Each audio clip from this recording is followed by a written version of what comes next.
कि कौन सी दिशा में व्यक्ति का भाग्योदय होता है। अगर ये जानना हो तो सबसे पहले हमें ये याद रहना चाहिए कि हमारे कुंडली का जो नवम भाव है और जो लाभ भाव है, कुंडली में आपने देखा होगा ना, कभी देखा हो तो 1 2 3 4 इस तरह से 12 बॉक्स बने रहते हैं और उसमें जो 9वां बॉक्स है और 11वां बॉक्स, जिसे हम कहते हैं ज्योतिषीय भाषा में आप लिख सकते हैं नवमेश और लाभेश। नवम भाव में कौन सी राशि है और 11वें भाव में कौन सी राशि है, उस राशि की जो दिशा होगी उसी दिशा में व्यक्ति का भाग्योदय बड़ी तेजी से हो सकता है। मुझे कहने में कदापि संकोच नहीं होगा कि जो चीज मैंने अपने जीवन में दक्षिण भारत में जाकर पाई और मुझे लगा जो 3 साल में मैंने वहां पाई वो मैं 20 साल में नहीं पा सकता। तो मैंने ये अनुभव किया है कि एक एक जगह से, एक एक दिशा से,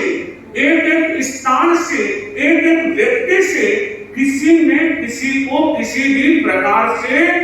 कोई न कोई लेनिया होगा। तो मेरा भाग्योदय किस दिशा में होगा, इसमें आप एक ध्यान रखें कि नवमेश और लाभेश की जो राशि है, उस राशि की जो दिशा है, अब आप सोचेंगे कि कौन से राशि की कौन सी दिशा है, तो आप केवल ऐसे देख लें, पूरब से शुरू करें 1, दक्षिण 2, पश्चिम 3 और उत्तर बोलो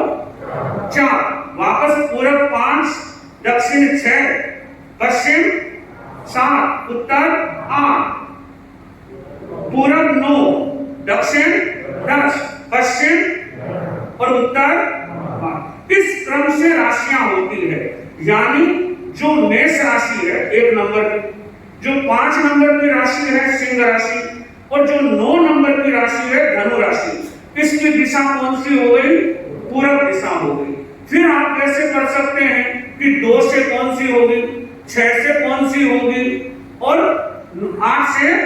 10 से कौन सी होगी। इस तरह से आप इसका ज्ञान प्राप्त आसानी से कर सकते। ये देखना अवश्य जरूरी होता है कि कुंडली का एक चैप्टर होता है जिसे सर्वाष्टक वर्ग कहते हैं, सर्वाष्टक वर्ग, और वो इन्हीं 4 दिशाओं का एक गणित होता है कि 12 राशियां हैं, 12 राशियों में आपको हर राशि में एक एक अंक मिलेगा और जब आप 4-4 राशियां, पूरब की 4, पश्चिम की 4, उत्तर की 4, दक्षिण की 4, जब आप उन्हें जोड़ेंगे तो जो सबसे अधिक संख्या जिस दिशा को प्राप्त करेगी, दूसरा सूत्र यह है कि उस दिशा में व्यक्ति का भाग्योदय हो सकता है। तीसरा जो अनुभव करना है कि भाग्येश यानी कुंडली का 9वां भाव, उसका मालिक जिस दिशा में बैठा होगा उस दिशा में व्यक्ति का भाग्योदय होगा। मैं पुनः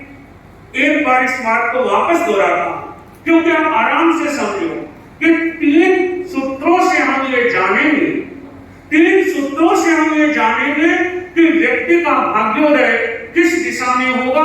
पहला सूत्र यह है कि कुंडली के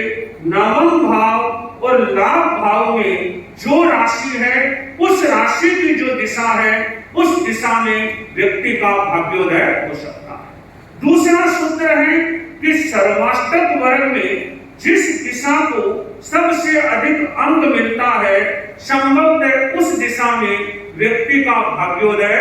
हो सकता है। तीसरा सूत्र है कि कुंडली का नवमेश यानी 9वां भाव का स्वामी जिस राशि में बैठा है उस राशि का जो स्वामी होगा, उस राशि की दिशा का जो स्वामी होगा, उस दिशा में व्यक्ति का भाग्योदय हो सकता है। ये 3 चीजें हमें याद रखनी चाहिए।